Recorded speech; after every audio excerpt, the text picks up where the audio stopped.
കാണാം. എനിക്ക് കാരണം പൂജാനെ കുറിച്ച് എൻ്റെ ഒരു ബോണ്ടിങ്, നല്ല ഒരു ബോണ്ടിങ് ഉണ്ട്. കാരണം എനിക്ക് പുറത്തൊക്കെ കാണാൻ പോലെ ഉണ്ടായിട്ടില്ല ഊട്ടിയിലൊക്കെ. പൂജ പോയിട്ട് പൂജക്ക് മനസ്സിലായി പുറത്തൊക്കെ ആളില്ലല്ലോ ഇതാ പറഞ്ഞിട്ട് പൂജ ഭയങ്കര ക്ലോസ് ആയി.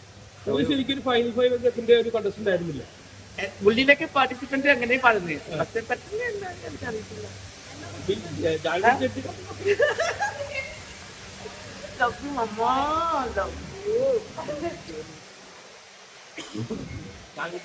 ഔട്ടായ ആൾക്കാർക്ക് ഒരു പ്രതികരണം. Thank you so much for loving me like this. ഞാൻ ഭയങ്കര ഹാപ്പിയാണ്. ഞാൻ 2 ദിവസം ഓടി ഇപ്പൊ പൂജ വരച്ച് പിന്നെ അല്ല, ഈ ബിഗ് ബോസിനകത്തുള്ള ഈ പ്രണയങ്ങളൊക്കെ ഉണ്ടല്ലോ, ജാസ്മിനും ഗബ്രിയായിട്ടുള്ളത്, അതിനൊക്കെ എങ്ങനെയാണ് നോക്കിയാണ് ശരിക്കും? അതാണോ അത് നിങ്ങൾ നമ്മളുടെ കൂടുതൽ നോക്കിയിരിക്കുന്നേ? അല്ല, എങ്ങനെയാണ് നമ്മൾ നേരിട്ട് കണ്ട ആൾക്കാരാണ് ഞങ്ങളെ സാധിക്കും കൂടുതൽ. അത് നമുക്ക് അറിയാൻ പറ്റില്ല ഉള്ളിലേക്ക് അത്ര. കാരണം അത് ക്യാമറയിൽ നിങ്ങൾ എങ്ങനെ നോക്കും, നിങ്ങൾ നോക്കുന്നു.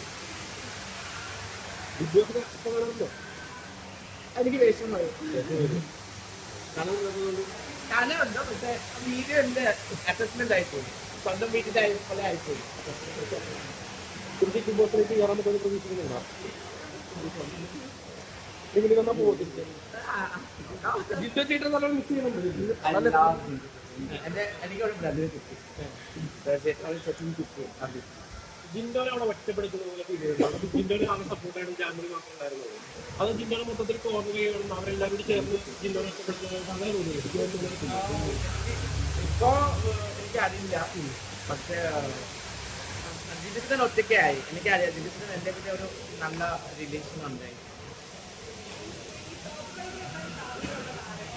അത് ഞാൻ ഇപ്പൊ പറയാൻ പറ്റില്ല, കാരണം നമുക്കിപ്പോ ഇന്ത്യൻ കൊടുത്തു ജാൻമണി ഔട്ടായതിനെ പറ്റി എന്താണ് എനിക്ക് പറയാനുള്ളത്? കാരണം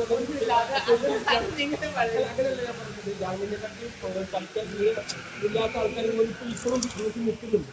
അപ്പൊ ഈ ഇത്രയും നല്ലോണം കളിച്ച് ജാൻമണി ഔട്ടായതിനെ പറ്റി എന്താണ് പറയുന്നത്?